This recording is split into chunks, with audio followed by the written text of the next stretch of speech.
Informasi dari mancanegara, Saudara, Mahkamah Internasional telah mengeluarkan putusan akan tuduhan kejahatan perang oleh Israel di Gaza, Palestina. Mahkamah Internasional tidak memerintahkan gencatan senjata di Gaza, namun memerintahkan agar Israel mencegah terjadinya genosida.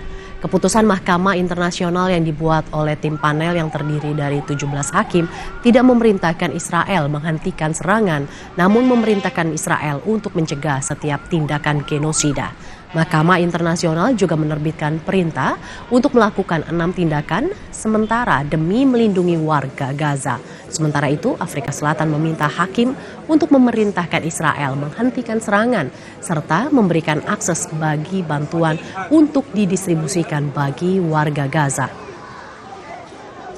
Israel shall take immediate and effective measures to ensure the provision of urgently needed basic services and humanitarian assistance to address the adverse conditions of life faced by Palestinians in the Gaza Strip. Beralih ke informasi lain, Saudara, calon presiden nomor urut 1 Anies Baswedan merespons kritik